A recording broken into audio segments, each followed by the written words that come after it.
Então, quando Deus criou todas as coisas, Deus criou para você. E Ele fez o jardim, Ele colocou como se fosse a casa dentro do mundo.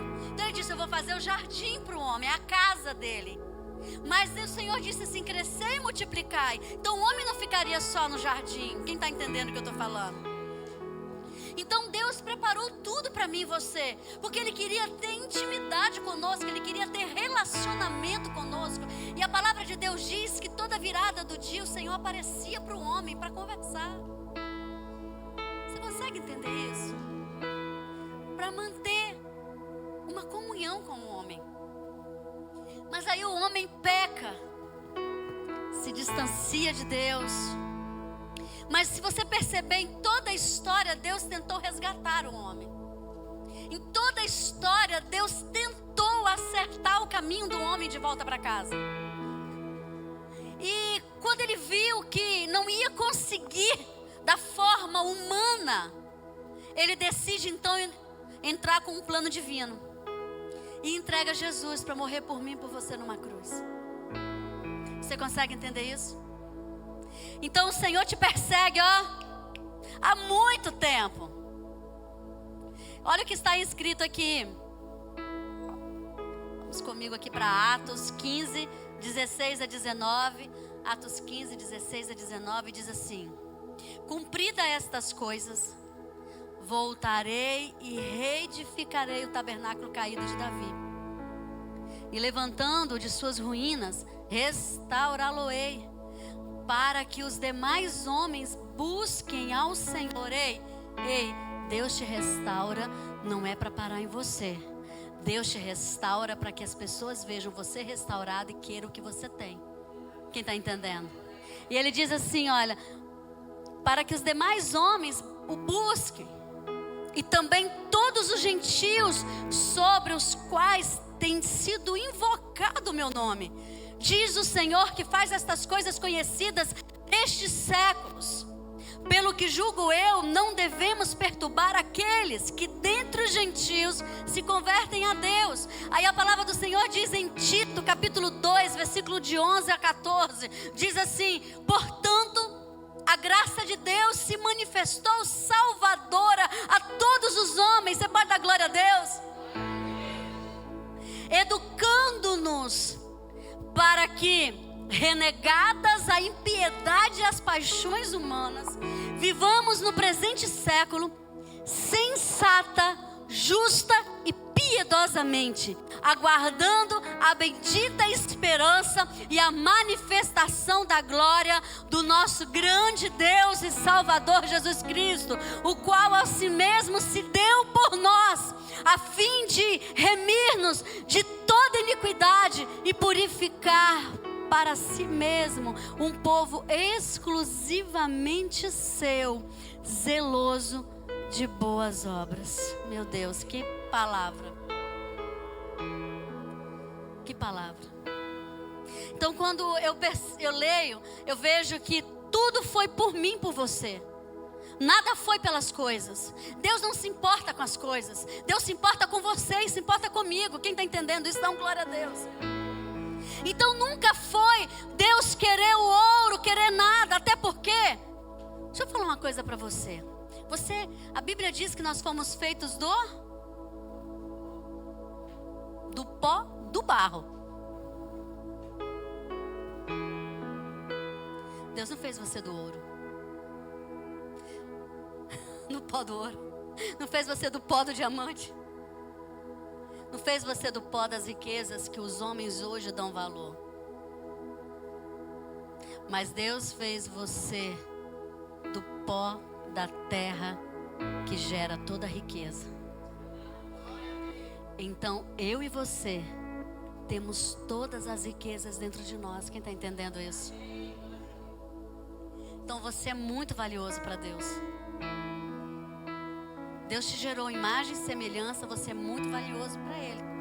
Então não permita que o inimigo coloque preço em você, porque preço você não tem, você tem valor. Deixa eu te explicar isso para que você entenda. Esse iPad aqui, ele tem um preço, concordam?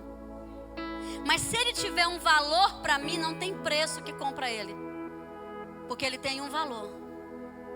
Quem está entendendo o que eu estou falando? Se você tem algo que para você tem valor, não importa o dinheiro que te deem, você diz que aquilo não, isso não tem preço. Não é assim que a gente fala? Isso não tem preço. Por quê? Porque isso tem valor. Por isso que você tem valor para Deus e não tem preço.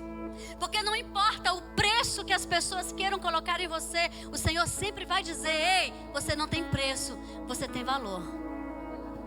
E você precisa entender que com o valor que você tem, você precisa se valorizar. Então você não pode se desvalorizar.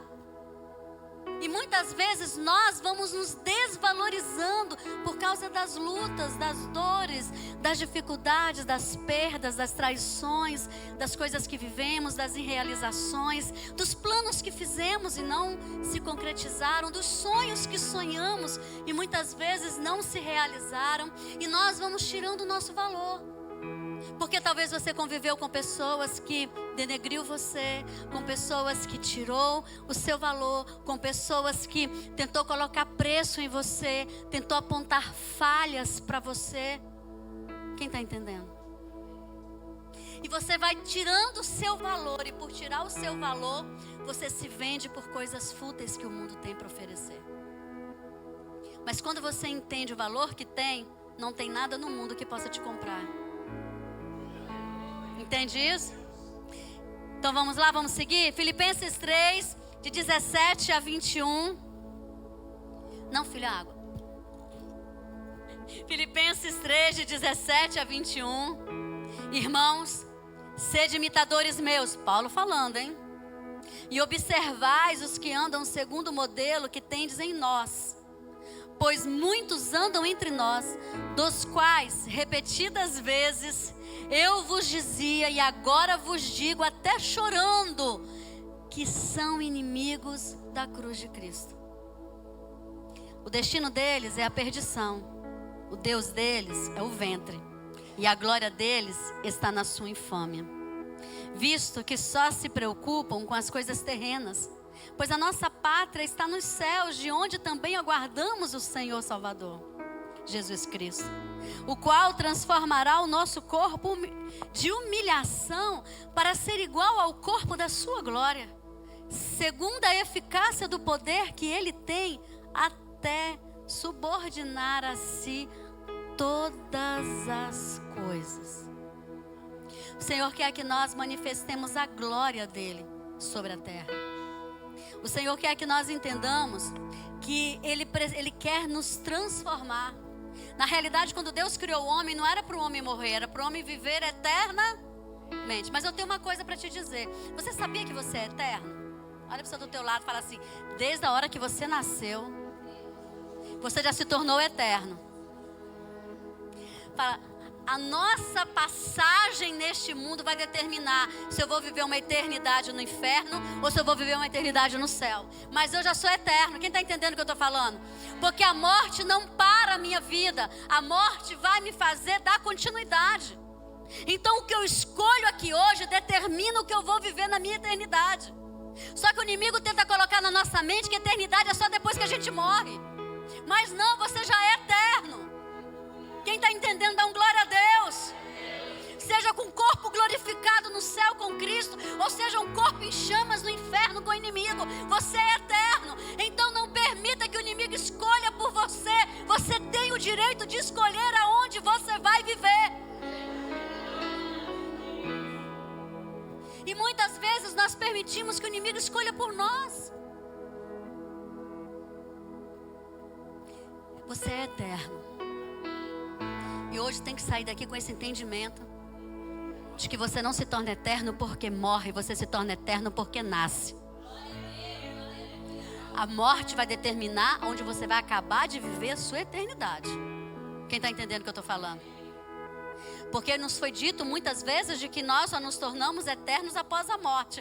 Mas eu estou dizendo para você, você é eterno a partir do momento que nasce. Não tem mais para onde voltar. Não tem como voltar para o ventre da sua mãe e desnascer. Entende isso? Então uma vez que você nasceu, não tem mais para onde correr, você é eterno. Pode dar um glória a Deus por isso? Pode dar um aleluia? Oh Deus, eu quero falar sobre 4 estágios. Sobre 4 estágios que nós vivemos na nossa caminhada cristã. Então você entende que Deus te persegue desde que você foi criado. Amém? Deus fez todos os sacrifícios possíveis para que você pudesse estar com Ele.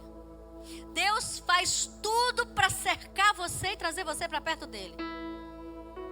Então, nós quando nos encontramos com esse Deus, nós quando entendemos que esse Deus nos ama independente do que nós vivemos ou não. Eu estava conversando com um ateu e conversando com ele, falando sobre Deus com ele, e ele dizia: eu não acredito em Deus.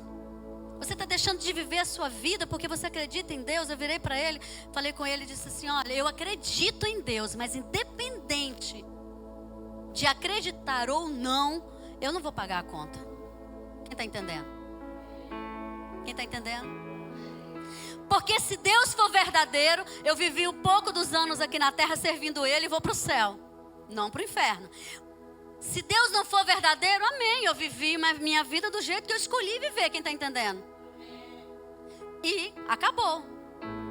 Mas eu falei para ele: mas se Deus existe, eu vou para o céu e tu vai para o inferno, se tu não se converter. E se você quiser pagar para ver, a gente só consegue ver essa conta de fato no dia que a gente morre ou quando Jesus voltar nas nuvens. Eu não quero pagar para ver. Quem está entendendo? Mas eu não sirvo Deus porque eu não quero estar no inferno. Eu sirvo Deus porque eu amo Ele. Porque sem Ele não tem motivo para viver. Porque sem Ele não há esperança. Porque sem Ele nós não encontramos vida eterna, vida com abundância. Porque mesmo passando por dificuldades, eu sei que eu posso correr até o meu Pai. Deixa eu te dizer uma coisa: milhões de espermatozoides, você nasceu. Deus escolheu você. Quer uma explicação para isso? Não vou dizer nada científico não, vou falar teórico mesmo. Porque a ciência diz que são milhares de espermatozoides que saem numa corrida para fecundar um óvulo. 6 milhões, pois é, 6 milhões. Imagina, correndo para fecundar um ovo. Acontece gêmeos univitelinos. O que é isso? Gêmeos que foi da mesma placenta, nasce do mesmo desdobramento do óvulo. Então eles são praticamente idênticos. Às vezes não conseguimos nem diferenciar. Mas deixa eu te dizer, mas você sabia que tem gêmeo também que nasce de placenta diferente? São completamente diferentes. Às vezes é menino e outra é menina. E eu te explico uma coisa. Você consegue entender que todos os espermatozoides não são iguais? Porque não geram seres iguais? Se cada um deles fosse fecundados, nasceriam 6 milhões de pessoas diferentes. Porque cada um já tem de Deus escolhido o que era para ser. Então você não é acaso. Você foi escolhido por Deus para nascer. Você deixou 5.999.000 espermatozoides para trás. E Deus escolheu você. Então você é importante para Deus. Entende isso?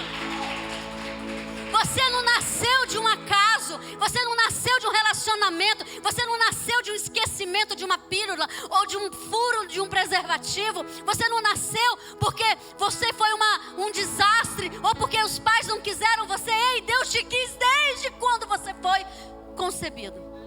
E diz a palavra do Senhor que desde o início Deus já tinha escrito todos os dias. Por que eu vivo sofrimento? Porque escolhemos coisas que desde o início Deus não escreveu para nós. Mas eu tenho uma boa notícia para você. Deus vai continuar te perseguindo. Mesmo que você escolheu errado, mesmo que você tomou uma decisão errada, mesmo que você se perdeu pelo caminho, o Senhor vai lá e vai te trazer de volta. Você recebe essa palavra? Dá um glória a Deus.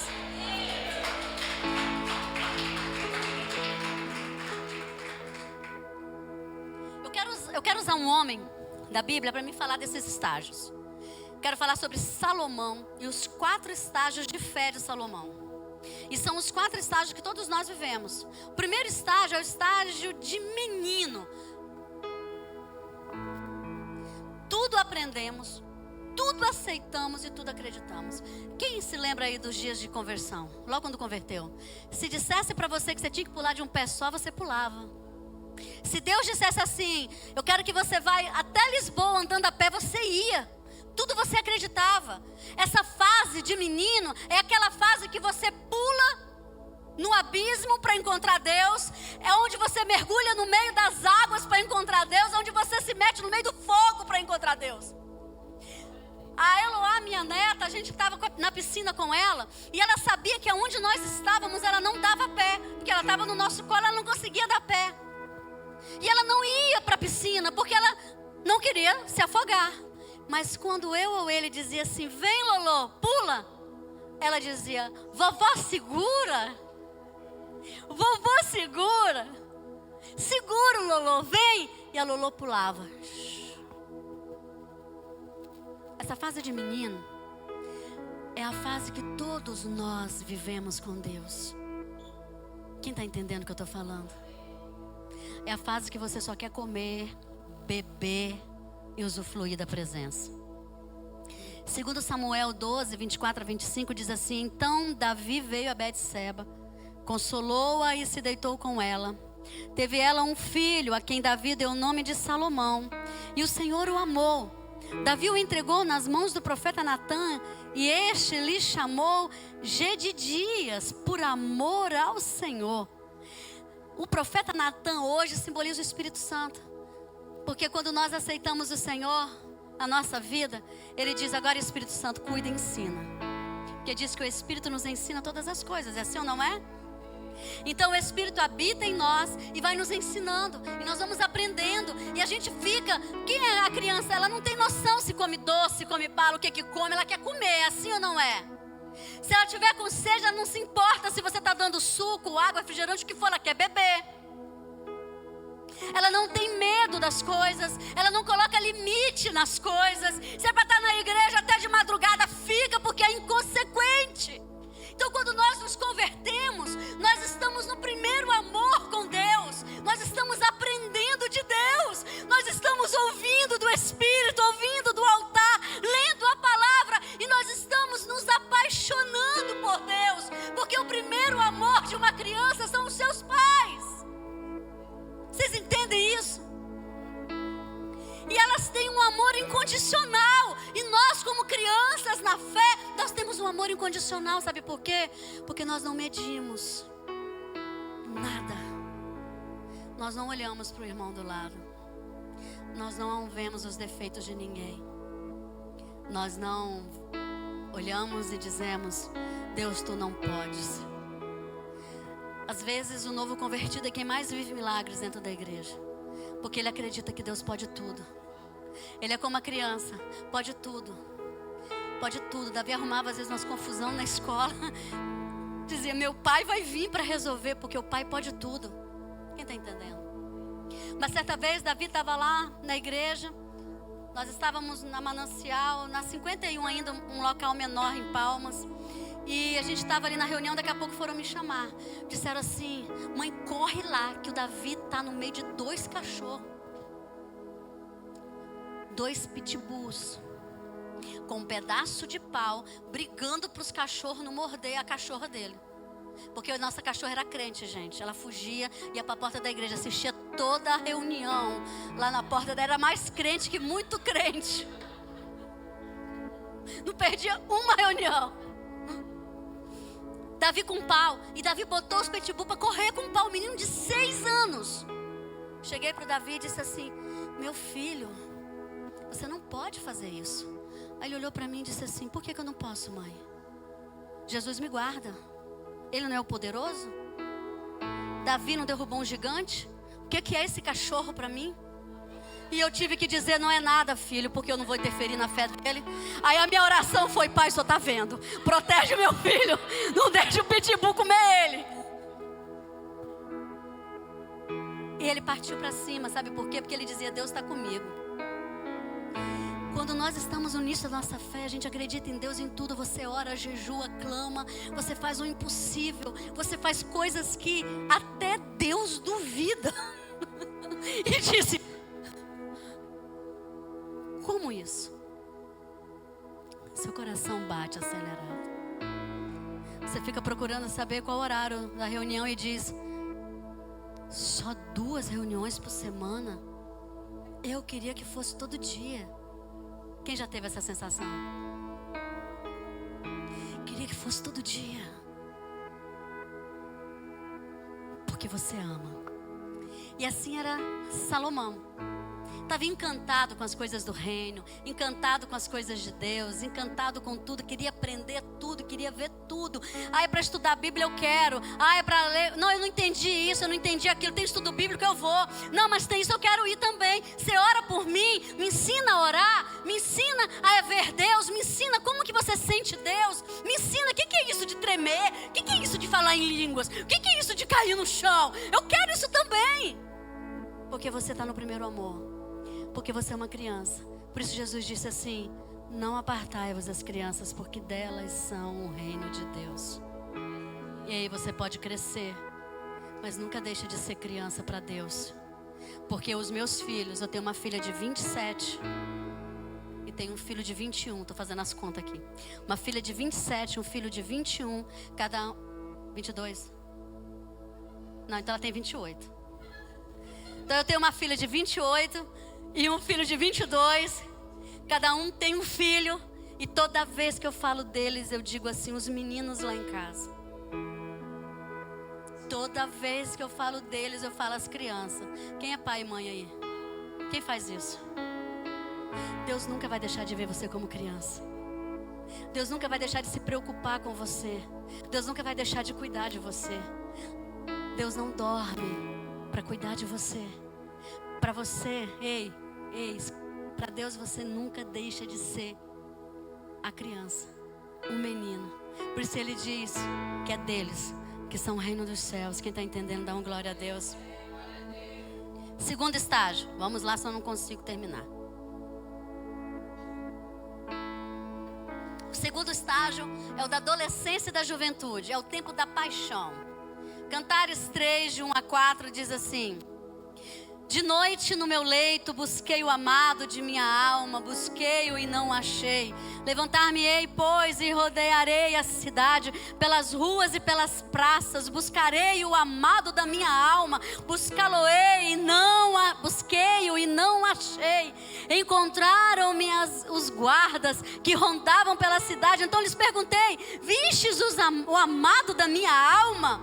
Mal os deixei, encontrei logo o amado da minha alma, agarrei-me a ele e não o deixei ir. A fase da adolescência é aquela fase da paixão, é aquela fase das loucuras, é aquela fase em que você está pulando igual pipoca, aquela fase que você quer ser batizado pelo Espírito. Se tem um retiro você vai, se tem algo você vai, você está ali, fala de Jesus para todo mundo, se apaixona por Ele todo dia. Porque vou te dizer uma coisa: adolescente se apaixona por um todo dia, não é? Está amando hoje, amanhã já ama outro, mas vive intensamente. Então um dia o adolescente está apaixonado por Jesus, no outro dia está apaixonado pelo Pai, no outro dia está apaixonado pelo Espírito Santo, e ele fica no meio dos três e não sabe quem é o melhor, não consegue escolher o melhor e resolve abraçar logo os três de uma vez. Procura Deus em todo lugar, e quando não sente, fica desesperado. Diz assim: eu não estou sentindo Deus, tem alguma coisa errada comigo. O que está acontecendo? Que meu coração não está queimando, minhas pernas não estão ficando bamba, eu não estou sentindo aquecer meu corpo. Está acontecendo alguma coisa, eu estou esfriando. E vai pedir oração, e vai pedir ajuda, e pede um gabinete, assim ou não é? Líder dos jovens aí, é ou não é? Queima por Deus. Todo dia tem uma palavra que leu, que Deus falou com ele, ou que ele quer uma confirmação. Deus... Ei, deixa eu te dizer uma coisa. A melhor fase, fala sério, é da adolescência, não é? A gente ama sem culpa e sem responsabilidade.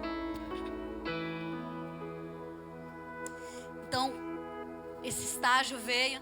Salomão estava nessa fase da adolescência. Então ele dizia: estou buscando o meu amado e não acho, estou procurando e não sei aonde está. E você começa a viver esse grande amor de Deus, e você começa a ficar apaixonado por Ele, e você fala dele para Deus, o mundo e mais alguém. Porque se tem uma coisa que adolescente não aguenta é fechar a boca.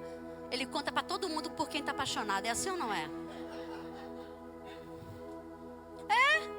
Conta para todo mundo. Fala para todo mundo quem é a paixão dele ou dela. Aí de repente você olha e diz assim: uai, faz igual minha filha. Ué, já está apaixonado por outro? Eu não consigo acompanhar. Por isso na Manancial a gente, claro que sugere, não é obrigação, mas namorar após os 18. Porque antes dos 18, você ama e morre de amor muitas vezes. Quem já morreu de amor e achando que nunca ia sobreviver?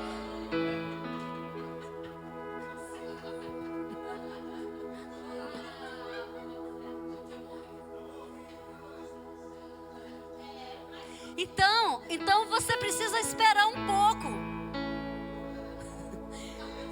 Você precisa.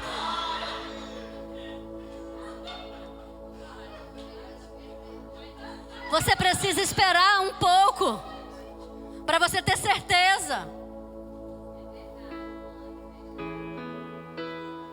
Todo adolescente se apaixonou pelo professor ou pela professora, 20 anos mais velho. Quem já teve aí? Você não teve ainda? É que você não teve nenhum professor bonito, nem uma professora bonita.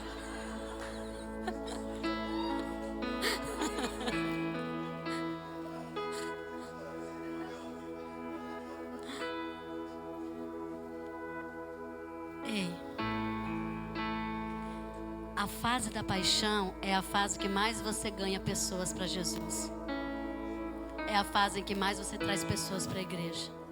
Se você não está trazendo ninguém para a igreja, se você não está falando dele para ninguém, é porque você está esfriando no amor. Você está deixando de se apaixonar todo dia. Tem uma canção que fala: quero me apaixonar todo dia. Outra vez. Como é que é? Não é?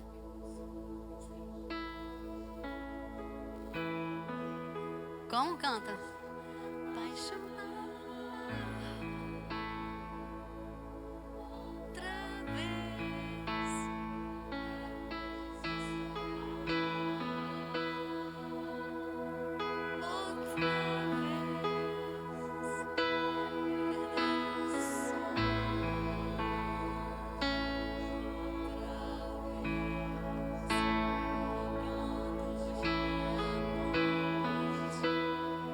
Você entende isso? Você entende isso? Você entende quando antes de você dormir você falava com ele, quando você acorda todo dia você também falava com ele. Você estava no ônibus falando com ele, você estava no carro falando com ele, você estava no recreio, na escola, na faculdade, falando com ele. Estava no trabalho, falando e pensando nele.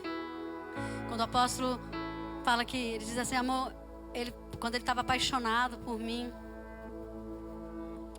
que eu tenho que contar a verdade, né? E ele levou 6 meses para tomar coragem para me sair com ele, porque eu me afastava de todo mundo que dizia que estava apaixonado por mim, né? Então a gente era muito amigo. Ele falou: vou continuar como amigo para ver o que eu consigo fazer. E ele fala assim que ele dizia que esperava todo dia chegar no trabalho. Ele falava assim para mim te ver. E quando ele ia embora, ele dizia que ia embora triste, porque não ia me ver.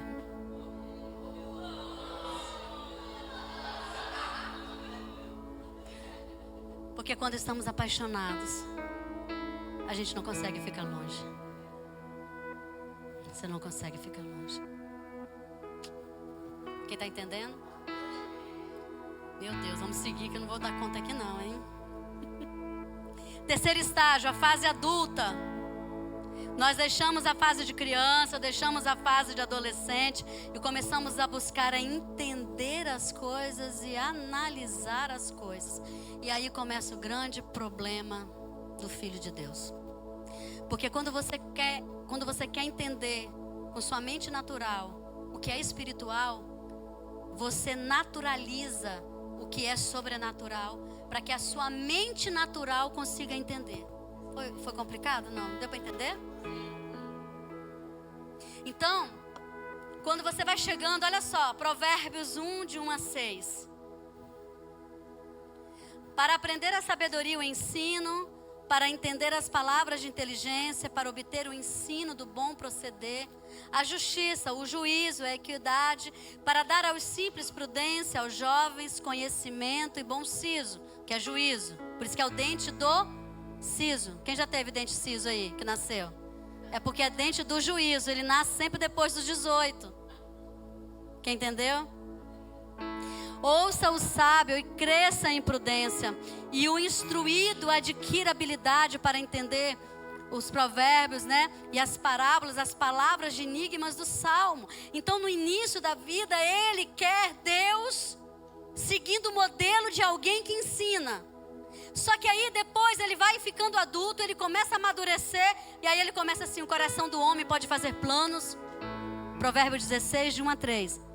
Mas a resposta certa vem dos lábios do Senhor. Todos os caminhos do homem são puros aos seus olhos, mas o Senhor pesa o espírito. Confia ao homem. Esse espírito é minúsculo, tá? Quem aqui já fez algo errado e ficou com o coração pesado? Quem já tomou uma decisão e ficou com a mente pesada? Então o espírito pesa o teu espírito. Quem está entendendo?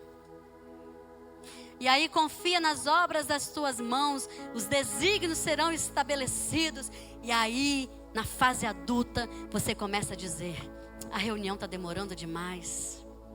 Para que 2 reuniões na semana? Eu tenho que cuidar da minha casa, cuidar dos meus filhos, cuidar das coisas. Eu estava conversando com a bispa lá da Alemanha, falando sobre sacrifícios. Eu falei uma experiência que eu tive com Deus lá atrás. Meus filhos ainda eram bem pequenos, a gente estava iniciando na vida ministerial. E um dia um Senhor disse para mim assim: filha, você tem cansaço para cuidar dos seus filhos? Tenho. Mas você deixa de cuidar deles? Não. Você passa noites em claro com ele e vai trabalhar no outro dia? Sim. Quem está entendendo o que eu estou falando? Você cuida de casa, cuida de criança, cuida de tudo, mas você cuida dos seus filhos. Por que que para mim você não pode ser intensa da mesma forma? Porque se você cansada, cuida dos filhos. Se você cansada, passa a noite em claro com os filhos. Se você cansada, faz comida para os filhos. Se você cansada, você cuida das coisas por causa dos teus filhos. Por que que você não pode, cansada, cuidar das minhas coisas por amor de mim? Então você ama mais os teus filhos do que a mim? Então você não pode jejuar porque você fica sem comer? Quantas vezes? Quem é mãe aí? A criança está doente, precisando, a gente fica sem comer, não fica? Passa a hora de comida, deixa para lá, porque você está ali cuidando, correndo atrás. E por que que não pode jejuar?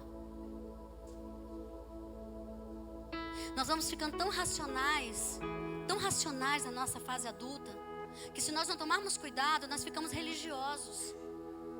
E foi nessa fase adulta que Salomão achou que sabia tudo, que sabia demais, que não precisava mais de ajuda.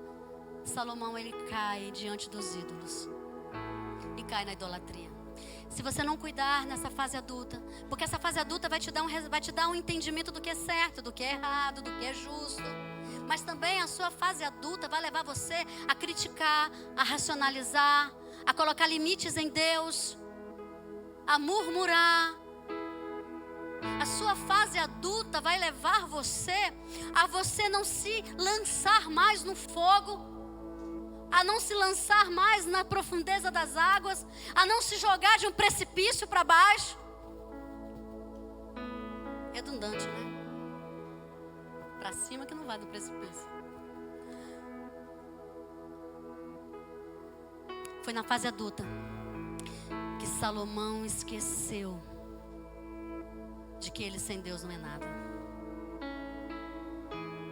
E nós precisamos cuidar dessa fase adulta, porque foi nessa fase adulta que ele entrega holocaustos para ter sabedoria para cuidar do povo. Foi na fase adulta que ele escreve provérbios. Foi na fase adulta que ele começa a ser reconhecido na terra como o homem mais sábio. Foi na fase adulta que ele começa a ter frutos para apresentar para as pessoas, e não mais a paixão que tinha ou aquilo que ele sentia no coração. Mas aí ele começa, e dali ele começa a se perder. Ei, se você está perdido na fase adulta, volta correndo. Tira a religiosidade, para de rotular o que é espiritual com o natural, porque você não vai conseguir entender. Volta a se lançar de novo, volta a mergulhar de novo, volta a acreditar de novo, volta a se apaixonar de novo, porque é isso que vai guardar você nessa fase adulta, que você fica calculista, que você soma 2 mais 2 são 4, e Jesus soma 2 peixes e 5 pães, não deu 7. Deu 12 cestos cheios, que alimentou mais de 20 mil pessoas. Então, não tenta racionalizar aquilo que é espiritual, porque a conta não fecha, não bate. E aí você vai enlouquecendo, porque você quer provar dentro da Bíblia o que o seu raciocínio está querendo entender. E as coisas espirituais a gente não consegue provar, a gente só consegue viver. Quem está entendendo? Mas aí vem o último estágio. Eu quero ler bem rápido aqui por causa do horário. Você me dá 2 minutinhos? Até mais, não faz isso não. Vocês não me conhecem, não façam isso. O quarto estágio é a fase madura da fé. Eu não vou ler que não vai dar tempo. Mas Eclesiastes diz assim: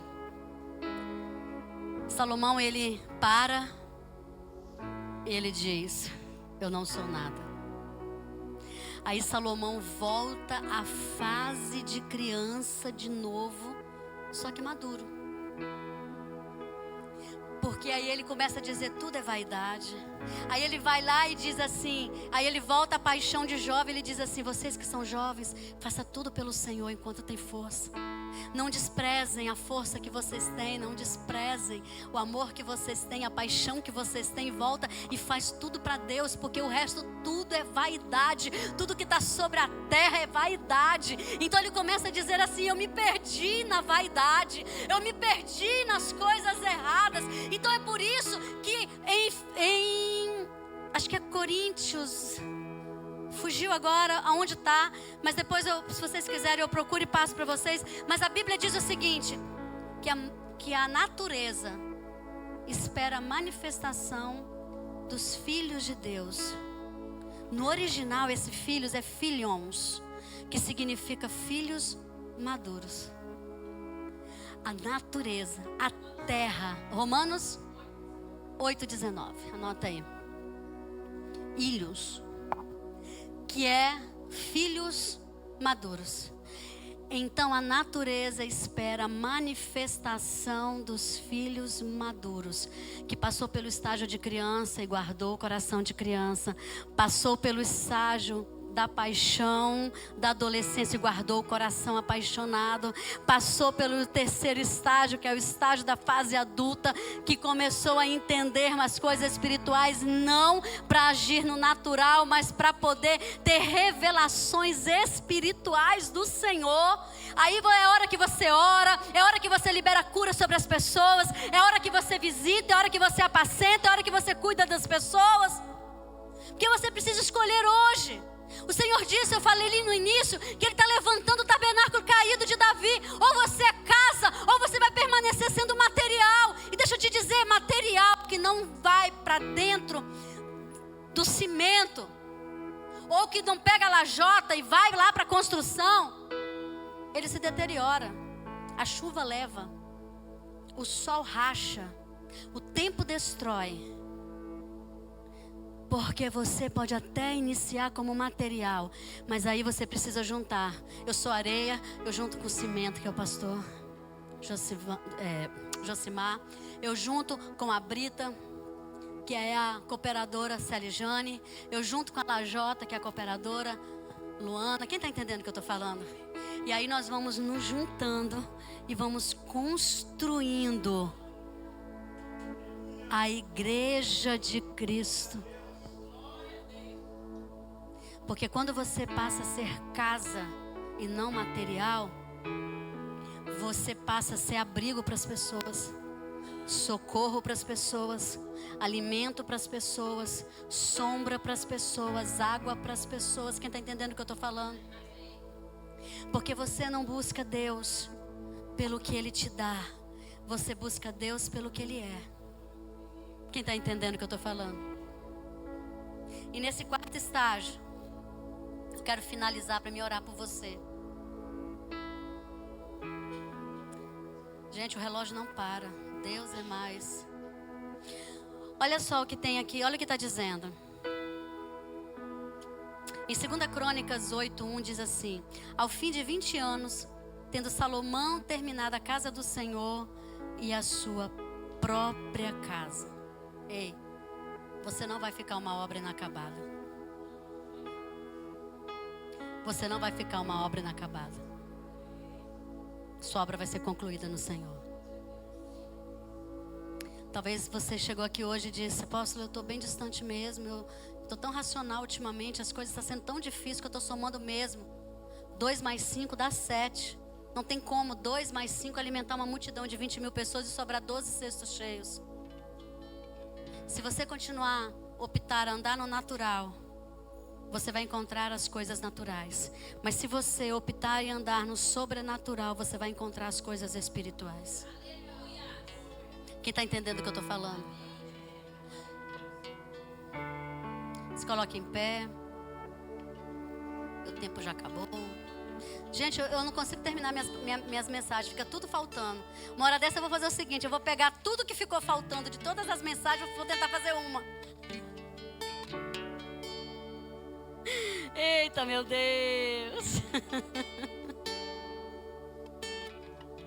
2 Crônicas 7:11-22, depois 8:1, diz assim: assim Salomão acabou a casa do Senhor e a casa do rei. Tudo quanto Salomão intentou fazer na casa do Senhor e na sua casa, prosperamente o efetuou.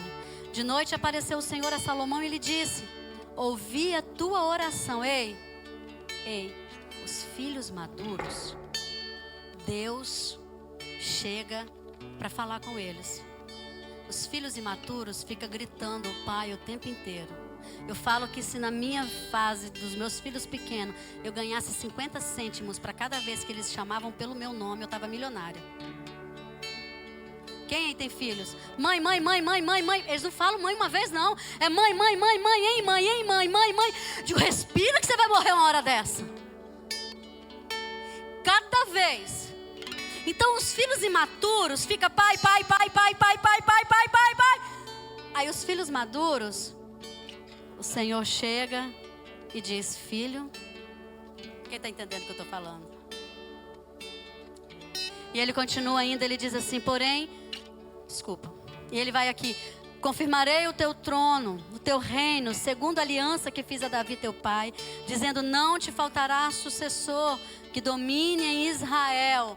Interessante é que Salomão, depois daqui, ele cai, o Senhor divide o reino. Ei, Deus não muda as promessas, nós mudamos as atitudes. Você entende isso? Tudo que Deus prometeu para a tua vida, Ele prometeu para cumprir. Mas se você tiver atitudes erradas, você perde aquilo que foi lhe prometido. Não porque Deus não é fiel para fazer, mas porque você não conseguiu fazer o seu papel. Quem está entendendo?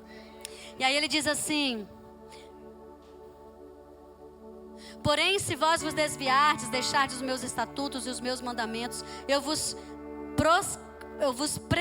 que vos prescrevi, e fordes e servirdes a outros deuses, e os adorardes, então vos arrancarei da minha terra que vos dei, e esta casa que edifiquei ao meu nome lançarei longe da minha presença, e a tornarei em provérbio e montejo entre todos os povos desta terra, agora tão exaltada. Todo aquele que por ela passar pasmará e dirá: por que procedeu o Senhor assim para esta terra e esta casa? E responder-lhe-á: porque deixaram o Senhor, o teu Deus, e os seus pais, que os tirou da terra do Egito, e se apegaram a outros deuses, e o adoraram, e o serviram. Por isso trouxe eles este mal. E olha, idolatria não está ligado só a você adorar falsos ídolos. Idolatria está em você colocar qualquer coisa na frente de Deus. Se eu ponho meus filhos na frente de Deus, eu estou idolatrando os meus filhos. Se eu coloco o meu marido na frente de Deus, eu estou idolatrando o meu marido. Se eu coloco o meu trabalho na frente de Deus, quem está entendendo o que eu estou falando? Eu estou idolatrando o meu trabalho. Tudo que você colocar primeiro do que Deus na sua vida, você se torna idólatra. E às vezes a sua terra fica infértil, fica seca, fica com problemas. Por quê? Porque Deus, ele se retira. A promessa e se retira dessa terra.